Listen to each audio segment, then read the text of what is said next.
Eclesiastes capítulo 9, o versículo 10.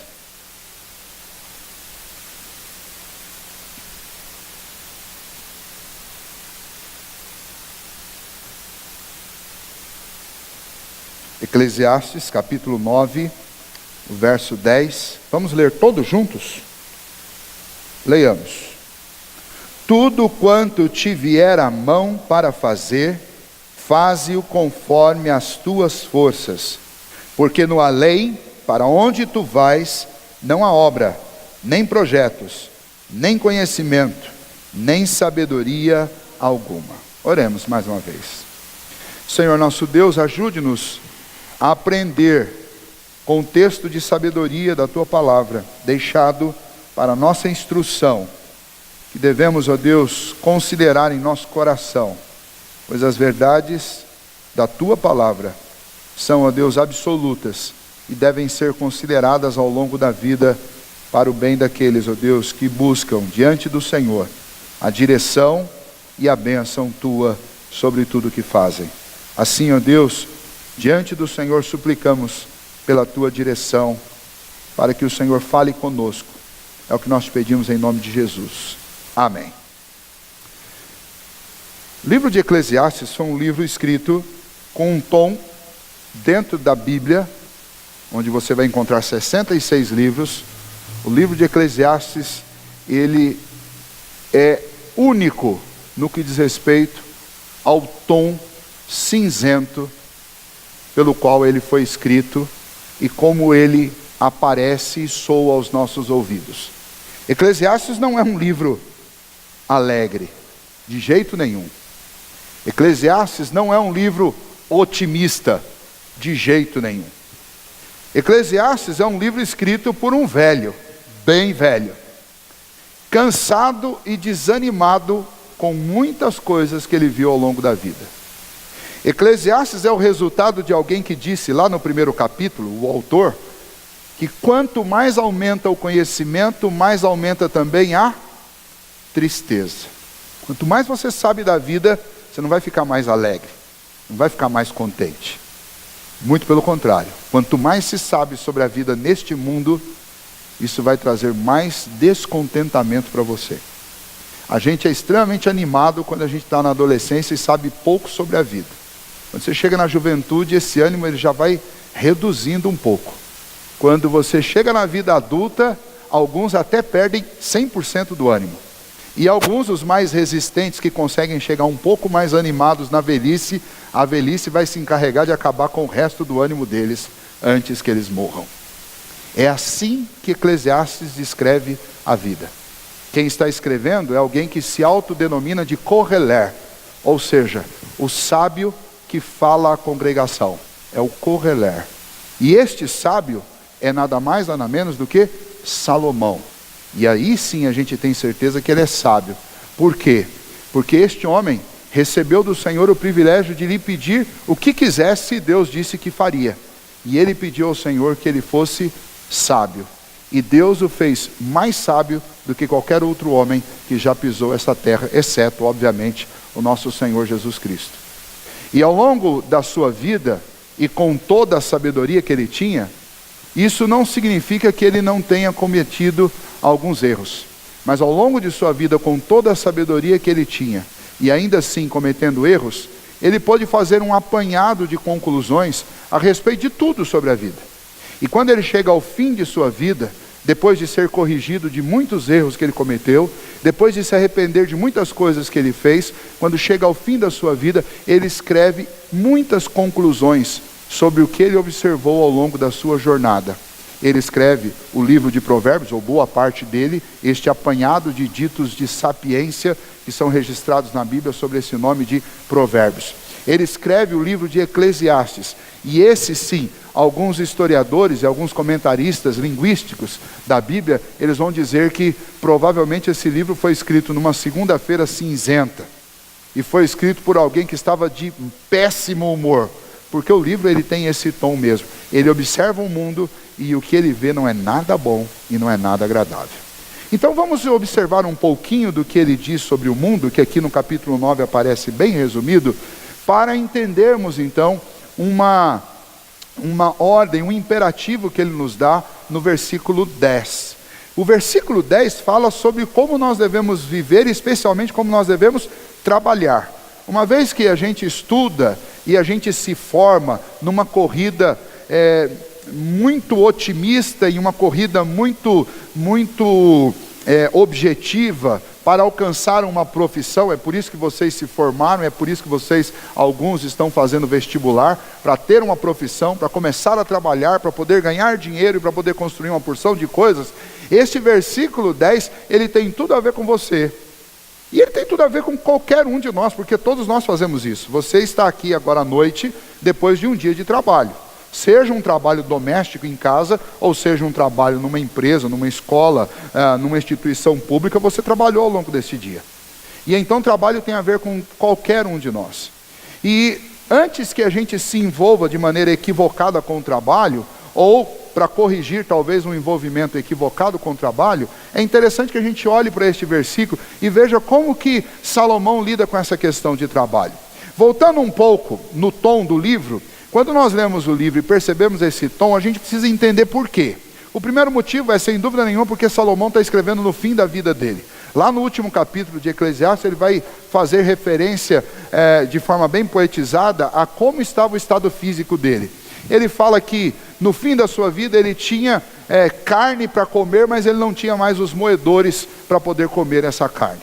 No final da vida dele ele tinha tudo, ele morava num lugar incrível, num palácio, mas ele não enxergava mais para poder ver a beleza daquele lugar. Ele podia caminhar sobre aquele reino que ele construiu, mas não tinha mais força na perna para andar. Ele poderia ter o que quisesse, mas os seus braços não eram mais fortes o suficiente para levantar. Veja que situação triste ao fim da vida. Com sabedoria, com inteligência, com patrimônio, com uma série de prazeres à sua disposição, mas sem nenhuma capacidade de desfrutar disso. E então a gente entende um pouquinho por que ele está escrevendo dessa maneira. Mas isso não é o motivo principal. O motivo principal é porque este homem também era um homem temente a Deus. E por ser temente a Deus, ao longo de sua vida, ele não só aumentou em conhecimento a respeito do mundo, mas o seu conhecimento a respeito de Deus também aumentou, à medida que ele foi aprendendo sobre Deus através das coisas que Deus criou, e através das coisas que Deus revelou através dos profetas, através da lei que já existia escrita naquela época, e ele podia acessar e estudar tudo isso daí. E ao estudar tudo isso daí, ele descobre algo que ele deixa claro ao longo do livro, e ele sempre vai usar uma expressão para mostrar isso, ou pelo menos duas expressões, que este mundo, esta é a conclusão dele, este mundo aqui é um mundo em ruínas, é um mundo que foi destruído. Nós não estamos vivendo num mundo que é um mundo virgem, um mundo novo, um mundo novinho em folhas, pronto para ser usado. Nós estamos vivendo sobre um mundo em ruínas. E isso, imagine que quando Salomão escreveu estas coisas, nós temos pelo menos isso há 700 anos antes de Cristo. Portanto, de nós até lá são quase 3 milênios, são 2.700 anos pelo menos. E Salomão lá naquela época dizia o seguinte: esse mundo está em ruínas. Debaixo do sol, tudo não passa de fumaça. E a palavra que ele usa para descrever isso é a palavra vaidade, que no hebraico é uma palavra chamada havel. E essa palavra significa fumaça, miragem, significa alguma coisa insólida que você não pode pegar, alguma coisa que parece, mas não é. E então, quando ele vai vivendo e os dias vão passando, ele vai descobrindo que aquilo que os seus olhos adolescentes e jovens enxergaram no mundo, nada mais era do que uma miragem. Porque à medida que ele foi ficando mais velho, ele foi descobrindo a verdadeira cor desse mundo e o verdadeiro estado dele. E eu acredito que na vida e na experiência de cada um de nós, especialmente daqueles que são mais velhos, um pouco disso já aconteceu. Parece que as coisas tinham um sabor mais gostoso quando a gente era criança. Você já passou por essa experiência de pegar um mesmo doce, que quando você comia, quando você era criança, parece que era o doce mais extraordinário, mais fantástico da face da terra. Aí você encontra em algum lugar, em algum momento da vida, o mesmo doce, e você pega e põe na boca e ele não tem mais o mesmo sabor. Ou um lugar que você foi quando você era criança e parecia paradisíaco, e você voltou agora e não era tão bonito assim. Naquela época já existiam coisas feias lá, mas os seus olhos juvenis não enxergavam tudo isso. E então, Salomão está escrevendo com esse tom, porque agora ele vê o mundo com as verdadeiras cores. Ele não enxerga mais aquela miragem num deserto, mas ele enxerga só a fumaça deixada por esse mundo de ilusões, por esse mundo destruído, por esse mundo destroçado. O que destruiu esse mundo? O que fez com que esse mundo ficasse em ruínas? Sem dúvida nenhuma, o que destruiu esse mundo, e a Bíblia relata isso desde o começo, o que destruiu esse mundo foram as nossas atitudes de desobediência e de pecado, que fizeram com que este mundo fosse arrebentado. Aquele paraíso que Deus criou foi completamente desfigurado, desconfigurado. A nossa própria vida foi desconfigurada e ela foi deformada por causa da desobediência e do pecado. Os desejos e os anseios do nosso coração, eles foram se pervertendo e eles foram se tornando imundos, e isso foi deteriorando os relacionamentos também. O relacionamento com Deus, o relacionamento com as outras pessoas, e não apenas o mundo físico, mas o mundo espiritual, o mundo emocional. Tudo isso foi completamente desvirtuado e foi estragado. E o que Salomão está fazendo nesse livro, e a gente lê esse livro e sente esse tom de pessimismo, é tecendo uma pintura, compondo um quadro que mostra o mundo como ele realmente é. E por isso a Bíblia é tão fundamental para a vida de qualquer um de nós, porque ainda que as luzes deste mundo, do palco da sua vida, possam iludir você, as Escrituras são o livro que vão tirar as escamas dos seus olhos e vão mostrar este mundo como ele realmente é. Para aqueles que estão aí na faixa dos 30 anos e assistiram há uns 15 anos atrás um filme chamado Matrix, quando você tem, no primeiro dos três filmes, você tem um jovem convidado por um homem chamado Morpheus, um nome extraído da filosofia, convidado para tomar uma pílula que ele tinha em suas mãos. E o jovem podia escolher a pílula azul ou a pílula vermelha. Se ele tomasse a azul, ele ia continuar vivendo no mundo dos sonhos, no país das maravilhas, achando que aquele mundo que ele tinha ao redor era um mundo, não era 100%, mas era real. Mas se ele tomasse a pílula vermelha, ele ia descobrir qual é a realidade sobre o mundo. Ele ia acordar de um sonho e ia descobrir que ainda que o mundo estivesse ruim aos seus olhos, na verdade o mundo era muito pior do que ele imaginava. O que essa história, essa ilustração do filme mostra, é exatamente o que Salomão está fazendo. Quando você senta com a Bíblia na mão e começa a ler Eclesiastes, é como se você estivesse tomando a pílula vermelha. Você vai ver o mundo como ele realmente é. E aqui no capítulo 9, Salomão está nos ajudando, porque volta e meia neste livro, ele pega alguns capítulos e ele resume tudo. Ele faz isso no 1, ele faz isso no capítulo 3, ele faz isso aqui no capítulo 9, ele resume com uma ótica, com um enfoque especial. E aqui no capítulo 9, ele dá um resumo da maneira como esse mundo está. E ele vai mostrar aqui no capítulo 9 o seguinte: ele vai mostrar que, em primeiro lugar, esse mundo se tornou um lugar ruim, porque nesse mundo todas as pessoas foram afetadas pelo pecado, e uma vez que o pecado colocou tudo em desordem, mesmo que você se esforce para ser uma boa pessoa, você não tem em suas mãos o poder de garantir coisa alguma no seu futuro. Ainda que você se comporte como o melhor dos homens, você está suscetível a sofrer todos os acidentes e todas as intempéries e todas as tempestades, e inclusive a morte, como qualquer outra pessoa. E ele vai mostrar que justos e injustos podem sofrer o mesmo mal. Ele vai mostrar que pessoas boas e pessoas más podem ser acometidos com a mesma doença. Ele vai mostrar que pessoas crentes e pessoas ímpias podem sofrer os mesmos assaltos violentos nesta vida. Ele vai mostrar que as mesmas coisas acontecem com o justo e com o injusto. Ambos, justo e injusto, vão morrer. Ainda que essa injustiça não seja uma injustiça plena e não seja uma justiça útil diante de Deus, porque a palavra de Deus diz que a nossa justiça, ela é uma injustiça inútil diante de Deus, porque ela não chega nem perto dos padrões de justiça de Deus, mas ainda assim, ela poderia ter alguma utilidade aqui neste mundo, e nós não podemos perder isso de vista. Mas Salomão chega no fim da vida e vai dizer assim, você tem que viver com justiça, é óbvio, isso é lei de Deus, mas não se iluda achando que porque você viveu uma vida justa, coisa ruim não pode acontecer com a sua vida. E eu sei que se não aconteceu com você ainda, mas você conhece algum parente próximo que você podia dizer o seguinte: gente, mas olha, era uma pessoa boa, nunca fez mal a ninguém, e de repente morreu com câncer, ou de repente sofreu um acidente, ou de repente uma pessoa violenta entrou na casa e fez um monte de barbaridades. A gente está cansado de saber essas histórias, é que a gente não para pensar sobre essas histórias. E o que Salomão está fazendo aqui é parar para pensar sobre essas histórias. O que ele está dizendo é: gente, vocês já perceberam que coisa ruim acontece com o justo e com o injusto? Vocês já perceberam que coisa ruim acontece com gente boa e com gente má do mesmo jeito, sem exceção? E então ele vai nos dar essa conclusão. É isso que eu quero dizer para vocês: o mundo é um lugar ruim, e é um lugar destruído pelo pecado. É tão destruído que mesmo que você tenha um comportamento excelente, coisas ruins vão acontecer com você.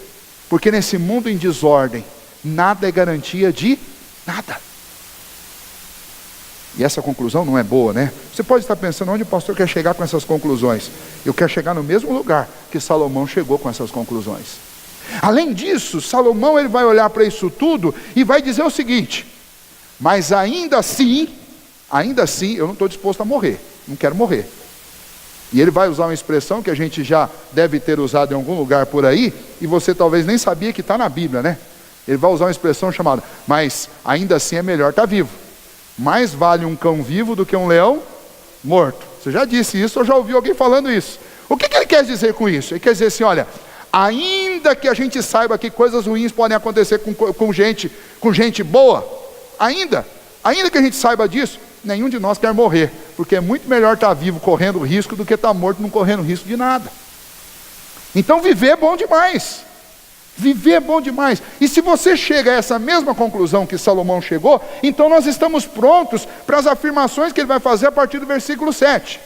Nós vivemos num mundo destruído, arruinado, e nesse mundo destruído e arruinado, coisas ruins acontecem com todas as pessoas. Assim como também acontecem coisas boas com gente má. Acontece também. É um mundo arruinado, as coisas estão distorcidas e não existe uma lógica nessa realidade. Mas, apesar de tudo isso, é muito bom viver. Mas então eu vou viver de que maneira? É esse o ponto de Salomão. Ora, eu tenho duas realidades para juntar. Uma é que esse mundo é um lugar amedrontador, porque coisas ruins acontecem com qualquer pessoa. A outra realidade que ele quer juntar é que, mas ainda assim é melhor ficar vivo. É bom viver. É bom viver por quê? Porque depois que eu morrer eu não vou pensar, não vou sentir, não vou realizar, não vou fazer coisa alguma. Os morto não sente inveja, é o que ele vai dizer aí: morto não sente prazer, morto não ama, não tem mais nada disso depois da morte. Então, apesar de ser duro viver, apesar de ter que lidar com essa realidade desse mundo caído, eu prefiro ficar vivo. Mas então vou viver de que maneira? Por quê? Por que ele tem que afirmar isso? Porque algumas pessoas podiam parar aqui, ir embora e falar assim: bom, então deixa a vida me levar, vida leva eu. Ninguém tem garantia de nada, ninguém tem segurança de nada, então vamos viver de qualquer maneira. Salomão: não vamos viver de qualquer maneira não. Porque apesar desse mundo estar destruído, existe um Deus acima do sol, que governa este mundo aqui abaixo do sol. Existe um Deus acima do sol que considera o que nós fazemos aqui. Ainda que este mundo não dê a retribuição justa do que as pessoas precisam, mas o Deus que está acima desse mundo, esse Deus sim, ele dá aquilo que cada um merece. E até o que a gente não merece no que diz respeito ao amor, quando ele nos concede. Mas esse Deus está vendo todas as coisas, ele prescruta todas as coisas. E então quando eu vou enfrentar e vou encarar a vida, eu que sou adolescente, estou concluindo uma primeira etapa, como é que eu vou encarar essa vida? Eu tenho que encarar do jeito certo. E Deus fez com que Salomão escrevesse o jeito certo de eu encarar a vida. A maneira como eu devo me comportar nesse mundo de coisas desiguais, nesse mundo de coisas que são aparentemente injustas, nesse mundo destruído, nesse mundo sem certezas. Como é que eu vivo? Eu vou ler aqui aquilo que Salomão nos ensina, como você deve viver nesse mundo, que é um lugar difícil, que é um lugar complicado. Mas dá para viver uma vida boa nesse mundo complicado e difícil. Como? Vamos lá, a partir do versículo 7. Ele diz o seguinte: vai, pois, come com alegria o teu pão e bebe gostosamente o teu vinho, pois Deus já de antemão se agrada das tuas obras. Salomão está dizendo assim: ó, você está vivo? Você está vivo, então vai para casa, come e bebe com alegria. Porque se Deus não quisesse você vivo, você já tinha morrido faz tempo. É isso que ele está dizendo. Seja você quem for. Você está respirando, você tem onde morar, você tem o que comer, você tem o que beber. Se divirta. Se alegre. Por quê? Porque se Deus não quisesse você vivo, você não estaria vivo. Deus governa todas as coisas. Então aproveite. Você tem pão para comer? Isso significa que Deus quis te dar pão, porque se Ele não quisesse, você não teria pão. Então come o teu pão com alegria. Seja agradecido, porque Deus se agrada de você. Você tem vinho para beber? Beba o teu vinho, sem medo. Porque se Deus não quisesse que você bebesse o vinho, ou Ele não te dava o vinho, ou Ele não fazia vinho. Mas você tem? Então bebe e aproveita o teu vinho. Com alegria, na tua casa. E fica satisfeito com Deus, porque Deus está contente com você. Se Ele não estivesse contente com você, você não estava aí. Pode ter certeza disso. Deus tem um motivo para você estar vivo. Deus tem um propósito para a sua existência. Senão você não estava nesse mundo. Nesse mundo onde tanta gente morre, nesse mundo onde tantas coisas absurdas acontecem, você ainda está vivo? Então, meu amigo, se alegre. Vocês já perceberam como Salomão é simples e ao mesmo tempo profundo? A gente fica procurando motivo para ficar feliz o tempo inteiro, não fica? E parece que a gente nunca acha. Você nunca acha.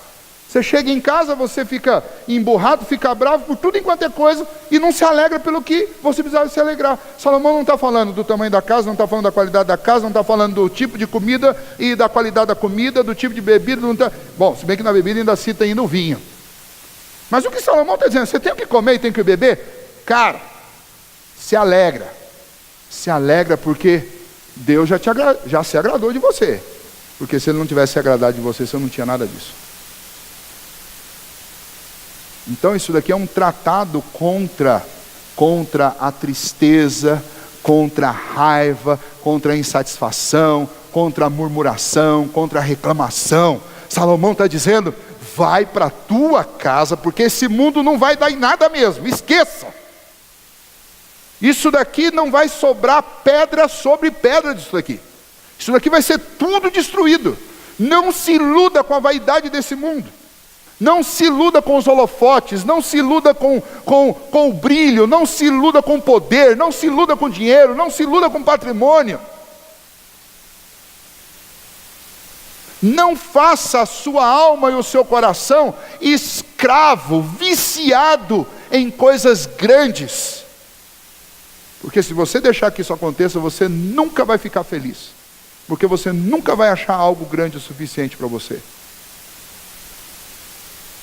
Aprenda a se alegrar com as coisas bem pequenininhas que Deus tem colocado na sua vida. Tem coisa pequenininha que é gostosa. Eu aprendi há uns 2 anos atrás com um amigo meu, pegar o pão que esfriou, que murchou do café da manhã. Você corta o pãozinho no meio assim, você passa uma margarina nele, né? E põe lá em cima de uma frigideira lá para esquentar, no café da tarde. Aí você pega aquela última fatia de mussarela que sobrou lá na geladeira, você pega uma fatia só de mussarela, depois que aquela manteiga está derretida, você gruda a fatia de mussarela e volta ela para a panela. Ela vai dourar assim, ó. Eu sei que vocês estão ficando com água na boca. Ela vai ficar dourada. E olha, você pega uma xícara de café e pega aquele pão dormido, amanhecido, murcho, com a margarininha, com uma fatia de mussarela, você vai comer, você vai falar assim, gente, isso aqui é mais gostoso do que comer num restaurante 5 estrelas.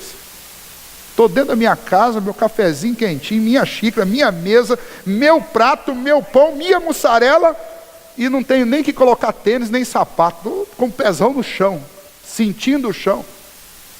Aí você vai sorrir, você vai perceber assim, o que eu preciso para ser feliz? Salomão está dizendo, eu estou dentro de um palácio, mas o que dá felicidade não é morar num palácio. O que dá felicidade é comer gostosamente, beber meu vinho e se alegrar porque Deus está contente comigo, senão eu já tinha morrido. Então vocês estão começando a vida de vocês agora, estão começando a caminhada de vocês. Não saia feito um louco olhando somente para as estrelas. Tem um ditado aí que o pessoal, mire nas estrelas que se você errar, você acerta o sol. Você está perdido do mesmo jeito. Essa frase não significa absolutamente nada. Tem uma frase muito melhor para você. Está lá no Salmo 131, depois você chega em casa e leia. Davi diz para o Senhor: Senhor, não ando atrás de coisas grandiosas demais para mim. Muito pelo contrário, fiz calar e sossegar a minha alma como uma criança que acabou de ser amamentada junto ao peito da sua mãe. Assim é minha alma para com o Senhor. Ou seja, não tem riqueza, não tem poder, não tem força, não tem nada. Só estou ali encostado quietinho no meu Criador. Tem lugar melhor para você estar? Não. Então para de olhar para a estrela. Que olhar para a estrela é chance de se frustrar. Se acomode no seu Criador. E à medida que você for crescendo, o seu Criador vai te dando força de fazer muitas coisas. E você vai fazer aquilo que Deus quer que você faça. Mas sem perder a alegria. Porque nesse mundo é muito fácil perder a alegria. Versículo 8. Em todo tempo sejam alvas as tuas vestes, e jamais falte óleo sobre a tua cabeça. Ele está falando sobre a importância de você não negligenciar a sua vida espiritual. Quando ele está falando de roupa aqui, ele não está falando de roupa normal assim não. Na Bíblia, quando você lê alguma coisa relacionada com veste, você para tudo. Para tudo. Porque a Bíblia só dá importância para vestimenta por conta do significado que vestimenta tem dentro da Bíblia. Senão não tinha importância. A Bíblia não é um livro de futilidades. A Bíblia é um livro de coisas profundas. Quando a Bíblia fala de vestimenta, porque ela não está falando de roupa. Ela está falando de outra coisa. Deixa eu voltar na história com vocês um pouquinho. Quando os nossos pais pecaram lá no Éden, Adão e Eva, no exato momento que eles desobedeceram a Deus, eles perceberam que eles estavam nus. Antes eles não se incomodavam com isso. Mas quando eles perceberam quando eles cometeram um pecado, eles perceberam, porque a mente deles se encheu de malícia. E então eles perceberam que eles estavam nus, eles sentiram vergonha um do outro, coseram roupas feitas com folhas de figueira, mas você pode imaginar que folha de árvore não dura muito tempo, nem muitas horas. E quando Deus veio falar com eles, eles se esconderam porque aquelas roupas não escondiam as vergonhas deles. E então o que Deus fez? Deus preparou vestimentas para eles, tirando a vida de um cordeiro e pegando a pele deste cordeiro para construir uma roupa que realmente cobrisse as vergonhas deles e durasse. Esse é o primeiro sentido de vestimenta que aparece na Bíblia e é o último, é o que vai perpassar toda a Bíblia. Sempre quando você ouvir falar sobre vestimentas na Bíblia, está falando sobre cobrir vergonhas. E todas as vestimentas que o homem tenta fazer para si ao longo de toda a Bíblia para cobrir vergonhas, elas não conseguem cobrir e elas não duram. Até que Deus envia o seu filho, a quem ele chama de Cordeiro de Deus. E este Cordeiro de Deus nos dá uma vestimenta que lá em Apocalipse é chamada de uma veste de linho puro, finíssimo, alvo mais que a neve, que cobre definitivamente as nossas vergonhas. Quando Salomão diz no versículo 8 que nós devemos em todo tempo ter vestiduras alvas, ele está dizendo assim: não esqueça de uma coisa, que ao longo da vida o que você mais precisa não é de patrimônio, não é de poder, não é de título, não é de diploma. O que você mais precisa ao longo de toda a sua vida é da roupa que só o Senhor pode te dar. É da vestidura que só pode ser dada por Jesus. Em outras palavras, ele está dizendo: não negligencie suas necessidades espirituais. Se você deve se alegrar com o suprimento das necessidades físicas, com pão e com vinho, você precisa entender também que a mesma alegria e proporcionalmente maior é a alegria produzida pelo suprimento das suas necessidades espirituais. Cristo veio para nos purificar dos nossos pecados, das nossas injustiças. A justiça de Cristo nos cobre de todo pecado. Vocês vão ouvir dentro das faculdades, e aqueles que já passaram já ouviram, que essa coisa de religião é o ópio do povo, é uma droga para deixar você mais aliviado das tensões do mundo. Não é. Não duvide, não insista, não entre por esse caminho. Até por uma questão de lógica e de razão. Embora a fé não tenha nada a ver com lógica somente, nem com razão somente, mas a fé é algo que associa razão e lógica e fé, tudo caminhando juntas. Essas coisas fazem sentido, mas na cabeça de alguns aí a fé não faz sentido. Não faz mesmo, porque a fé é um presente de Deus. Se Deus não colocar essa fé no seu coração, essa fé nunca vai fazer sentido para você. Mas eu fico muito contente de vocês terem vindo a uma igreja, porque isso me faz me sentir extremamente encorajado quanto a vocês e motivados que vocês estão preocupados com isso. Isso é sinal de que Deus está produzindo algo dentro dos seus corações. E o que Deus está produzindo no coração de vocês é exatamente essa fé em Cristo Jesus. Aquele que morreu na cruz para o perdão dos nossos pecados. E ele não pode ficar restrito nem circunscrito dentro de uma igreja, ele precisa ser levado para toda a vida. O texto diz, em todo tempo sejam alvas as suas vestes. Não é para eu me vestir com a cobertura de Cristo quando eu vou à igreja. Eu preciso de Cristo na minha vida, de manhã, de tarde, de noite, por onde quer que eu vou. Ele é a minha justiça. É Ele que me justifica dos meus pecados. E para andar de forma justa nesse mundo, o que você precisa? Você precisa da justiça de Cristo. Porque as nossas próprias justiças, elas são limitadíssimas.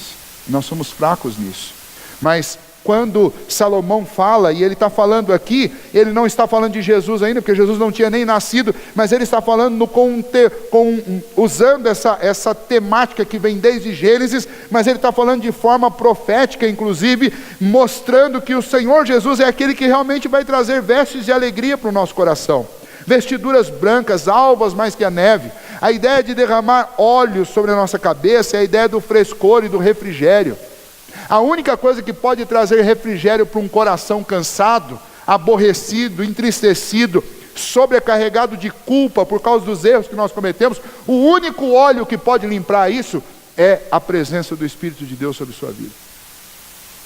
Se o Espírito Santo não tirar a culpa do seu coração, você vai virando um depósito. Você vai carregando culpa da infância, da adolescência, da juventude, da vida adulta. E quando chega lá no auge da vida adulta, você vai precisar de psicólogo, psicanalista, remédio, antiansiolítico, um monte de coisa para aliviar a culpa do coração. E não vai aliviar.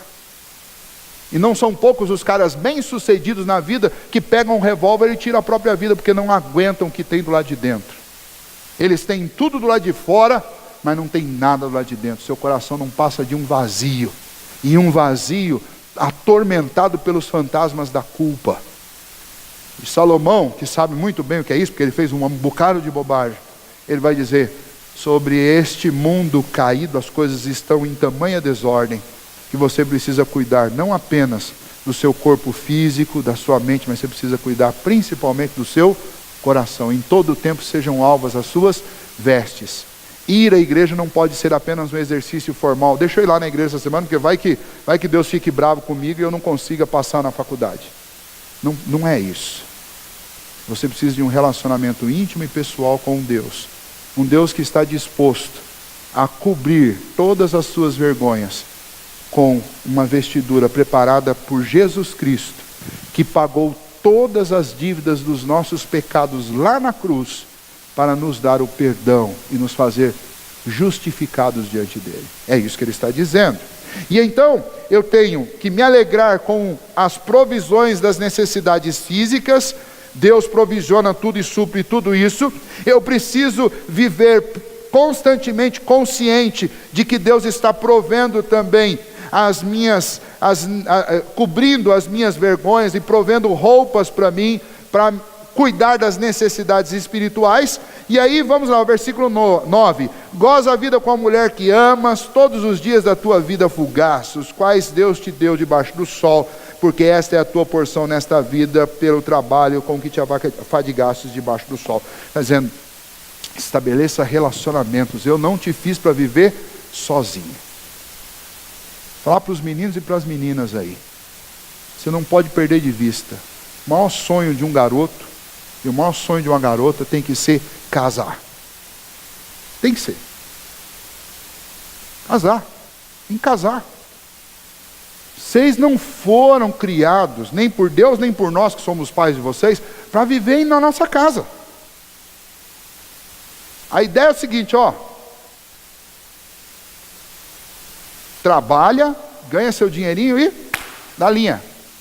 Vai estabelecer relacionamento, porque o relacionamento do seu pai e da sua mãe não vai suprir suas necessidades emocionais. Não vai. Entendeu? Ah, mas eu vou casar, mas primeiro eu preciso comprar uma casa e comprar um outro terreno já para casar com algumas garantias, e eu tenho que ter condição de fazer aquele casamento que vai numa festa de 150 mil reais, e para poder fazer aquela viagem de 50 mil reais. Então, ô pastor, calma lá, não dá para casar já não. Não, vai casar sim.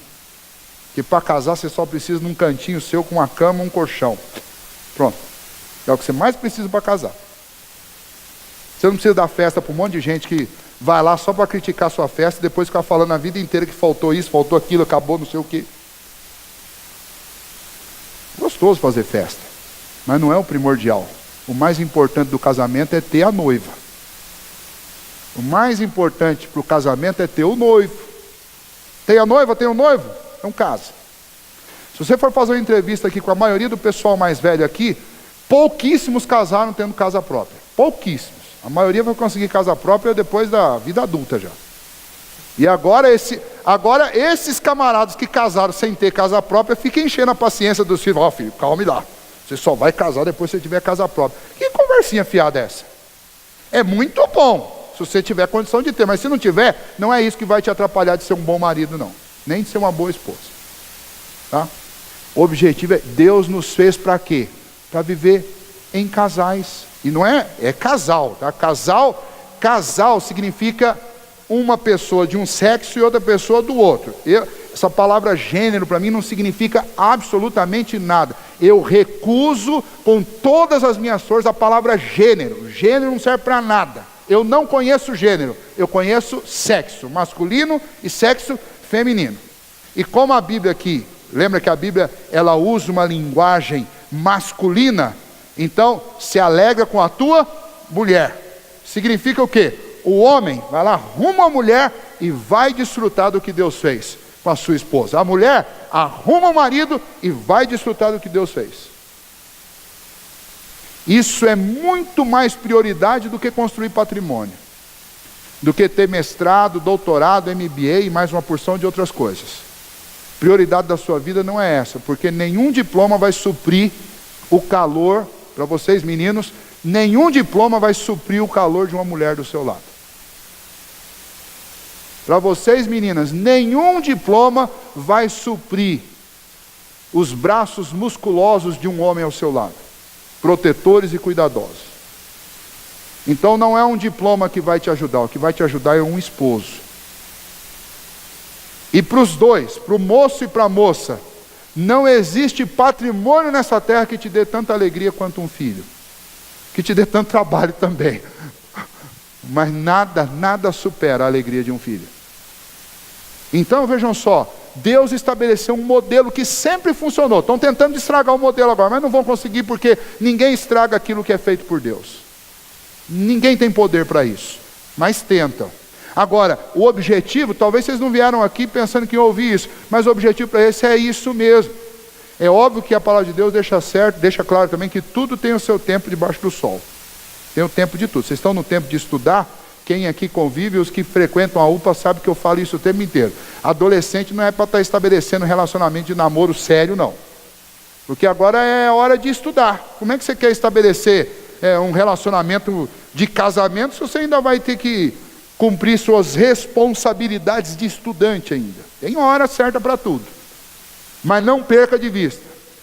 O garoto está muito interessado, a menina está muito interessada, então faz um combinado com ela. Vamos fazer o seguinte, nós vamos continuar na amizade, e lá na frente, quando a gente já estiver melhor encaminhado, a gente começa um namoro, porque namoro bom é de 2 a 3 anos. Tem um camarada aqui que vai ficar doente comigo que eu vou falar agora. Namoro bom é de 2 a 3 anos. Passou disso, já não vem falar comigo, está fazendo bobagem. Porque namoro é uma coisa assim, ó, namoro é um carro que não tem marcha ré. Marcha ré está quebrada, ele só vai para frente. Namoro nunca vem para trás, só para frente. Então, se você começou a namorar, passou dos 2, 3 anos, rapaz, só se você for um santo, na literalidade da palavra, não você vai fazer bobagem. Por isso que é bom você começar a namorar 2 anos antes de estar pronto para casar, porque daí é o seguinte, você namora e casa. Então não começa a namorar na adolescência que vai fazer bobagem. vai fazer bobagem. Não é à toa que tem um monte de adolescente aí, ou moça com 18 anos, levando o filhotinho já junto. Porque não existe, hormônio é hormônio em qualquer lugar, é igual 2 mais 2 são 4, não tem jeito. Pode ser com 12 anos, com 15, com 18, com 20. Homem e mulher juntou, não vai aguentar muito tempo. Isso é biológico, isso aí não tem como você fugir disso. Você pode ser o camarada ou a menina mais crente da face da terra, não vai funcionar esse negócio. Então casa. Melhor casar. Melhor casar. O apóstolo Paulo diz, é melhor ser casado do que viver abrasado. Agora, o problema não é o casamento. Tá vendo? O casamento é a solução, é uma bênção de Deus. Sabe o que eu descobri sobre pessoas que não casam? O camarada não casa, vai chegando nos 40 sem casar, vai virando um big de um chato, insuportável. Você já conviveu? Vocês devem conviver com gente aí que tem 40 anos e não é casado. Gente, ninguém suporta. E fica mais difícil de casar. O camarada chegou nos 40 anos sem casar e não vai casar mais. Porque é difícil. E aí, se ele for achar uma moça na idade dele com 40 anos, sabe que ele vai chegar em casa e falar, pai, não dá para casar com ela é muito chato. Porque é isso que acontece com a cabeça do moço e da moça quando demora muito para casar. Então, casa. É isso que Salomão está dizendo aqui, olha, aproveita, desfruta dessa vida com a mulher que você ama, desfruta, você vai viver bastante, já viveu aí 20 e poucos anos sozinho, agora casa, e vai viver os outros 70, 80 anos casado, porque viver casado é bom demais. Não é esse esquema de casamento que o mundo propõe, casa 5, não gostou, descasa, fica mais 2 solteiros, depois casa de novo, faz o estilo lá Fábio Júnior, que já está no 7º, 8º casamento. Não é isso. A sua vida vai virar uma desgraça se você entrar por esse caminho. Casa com uma única mulher, ou com um único homem, e viva para sempre com eles. Aprenda a se relacionar com uma pessoa para sempre. Isso é uma bênção de Deus. Isso é o melhor projeto de vida que existe. E juntando estas 3 áreas da vida, parte das necessidades físicas, necessidades espirituais, necessidades emocionais, Salomão conclui, é isso que vai dar para fazer debaixo do sol. Não adianta você ter outras expectativas além dessas. O que dá para garantir debaixo do sol é o quê? É o suprimento das necessidades físicas, o suprimento das espirituais, porque essas são garantidas pelo próprio Deus, e os relacionamentos que Deus também criou para que você vivesse e desfrutasse desta bênção que é a vida a 2. E o resto, os seus dias serão sobre essa terra limitados.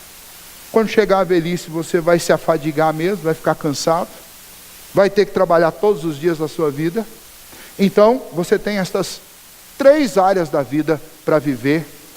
E aí, se já não bastasse, ele vai dizer, agora, se esse é o jeito de viver debaixo do sol, feliz com o que Deus te dá, feliz com o suprimento das necessidades espirituais e feliz com os relacionamentos, aproveitando os relacionamentos, mas que tipo de esforço eu devo ter nestas coisas? Porque tem muita gente que gosta de se acomodar, de gente, sabe, bom, já que é isso, então vou cruzar os braços aqui, não vou fazer nada. É isso que Salomão disse? Não, negativo. Salomão diz, olha, versículo 10 para a gente fechar e encerrar. Tudo quanto te vier à mão para fazer, faze-o conforme a tua força, porque no além, para onde tu vais, não há obra, nem projetos, nem conhecimento, nem sabedoria alguma. Salomão está dizendo, você está vivo? Você está vivo?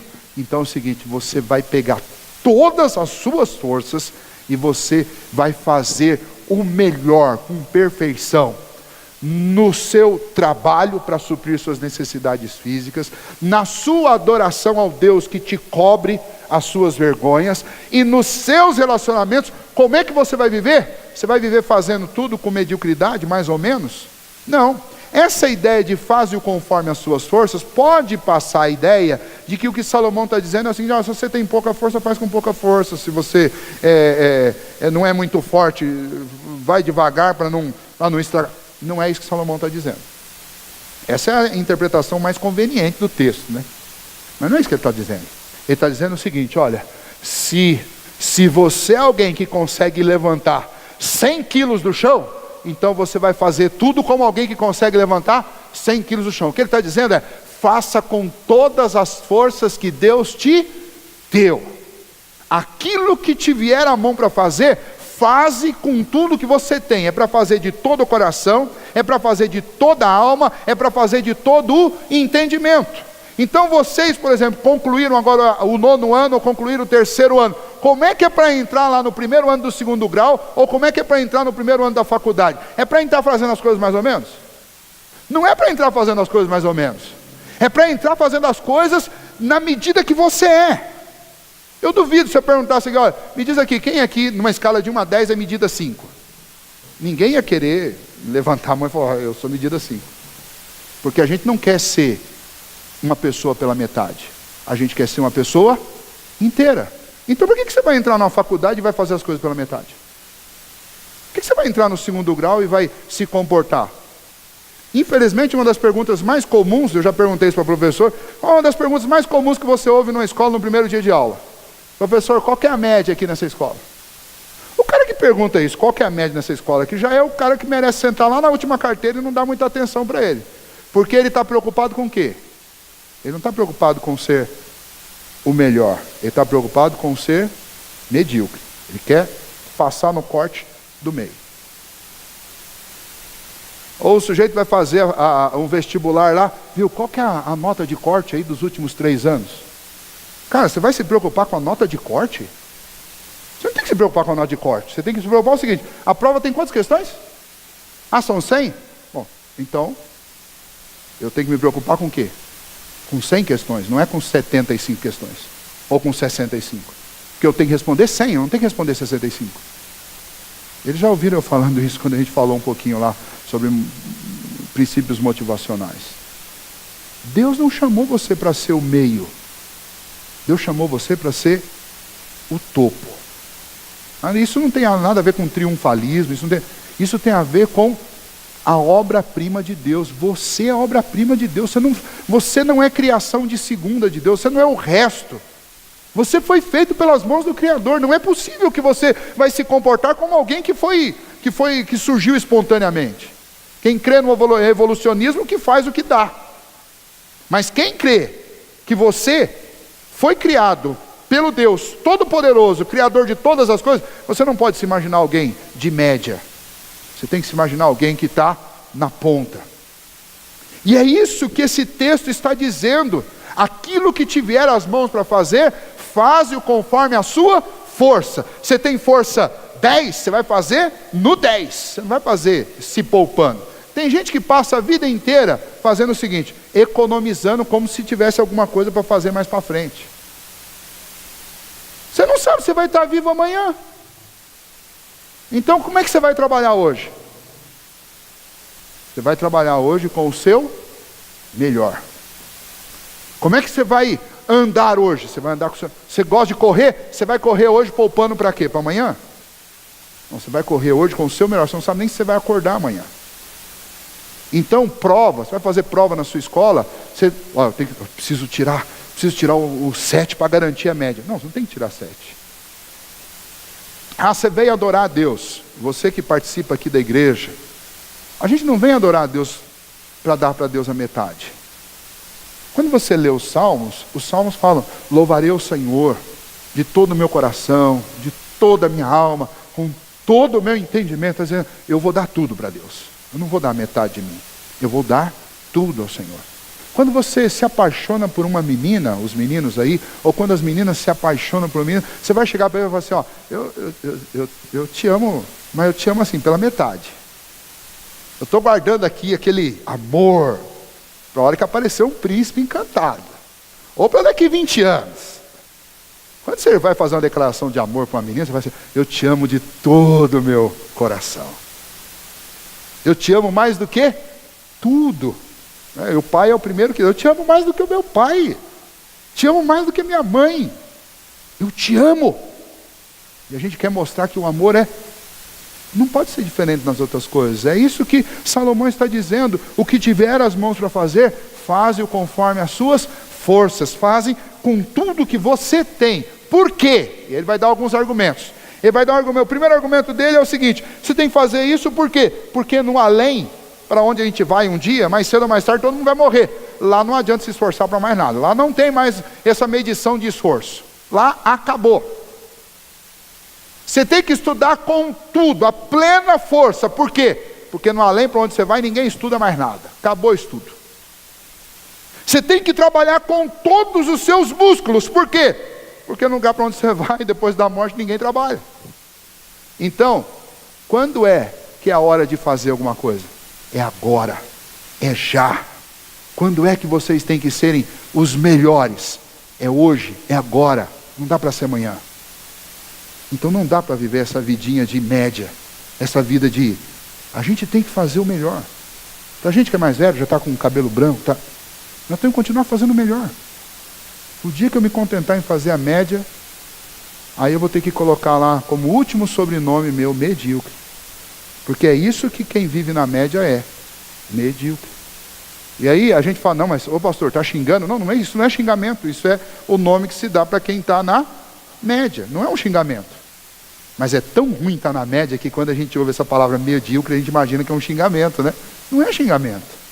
Mas é o nome que se dá para quem está na média. Agora, quem quer viver na média? Ninguém. Então a gente tem que fazer as coisas conforme a força que Deus deu. Deus te deu força, faze-o conforme as suas forças. Ah, mas a minha força é menor do que o outro. Não tem problema, você faz na sua medida. Se o outro é mais forte, vai conseguir fazer mais forte, isso é uma questão dele. O que eu não posso fazer é, eu de repente sou mais forte, mas o outro que é mais fraco do que eu está fazendo melhor e mais bem feito do que eu estou fazendo. Significa o quê? Significa que eu não estou dando tudo de mim. Vocês vão encarar vestibular, vão encarar trabalho lá na frente, vão encarar relacionamentos, vão encarar uma série de coisas. Mas eu queria que vocês lembrassem do texto que nós lemos na metade do culto de 1 Coríntios, capítulo 10, e não foi por um acaso que nós lemos aquele texto. Naquele texto, o apóstolo Paulo termina dizendo assim: sejam meus imitadores, como eu também sou de Cristo. Quando Cristo veio a esse mundo para nos salvar, Ele deu quanto dele? Ele deu um pouco dele só? Quanto Cristo deu para salvar a sua vida? Ele deu a vida dele, plena, completa. É isso que Salomão quer dizer quando ele fala: fazei tudo conforme as suas forças. O que Cristo deu para salvar você? Ele deu a vida dele. O mínimo que se espera de cada um de nós que cremos no que Cristo fez é que nós também demos a nossa vida por aquilo que Cristo nos fez. Que você dê a sua vida por um trabalho bem feito. Que você dê a sua vida por uma adoração a Deus bem feita. Que você dê a sua vida por um relacionamento bem feito. Quando a gente lê Paulo falando sobre como o relacionamento deve ser, diz que as mulheres devem amar a seus maridos e os maridos devem se sacrificar por suas esposas como Cristo se sacrificou pela igreja. Sabe o que ele está dizendo? Qual é o jeito certo de amar? É amar 100%, sem reservas, completamente. É assim que nós devemos viver. O mundo está caído? Está. O mundo está arruinado pelo pecado? Está. Nós vamos arruinar a nossa vida porque isso aconteceu com o mundo? Não. Nós vamos viver como Deus quer que nós vivamos. Com gratidão por o que Ele nos dá para suprir as nossas necessidades físicas, com alegria, com devoção por aquilo que Deus fez para suprir nossas necessidades espirituais, com dedicação e alegria com aquelas pessoas com as quais nós temos o privilégio de desfrutar das relações que o Senhor nos deu o privilégio de viver nesta vida. E como que nós vamos fazer tudo isso? Meia boca? Não. Nós vamos fazer isso tudo com excelência, com o melhor de nós, conforme a força que Deus deu para cada um de nós. Que assim seja a nossa vida em todo o tempo. Uma vida de alegria, uma vida de gratidão e uma vida de dedicação intensa ao Senhor, fazendo tudo da melhor maneira possível. Eu gostaria...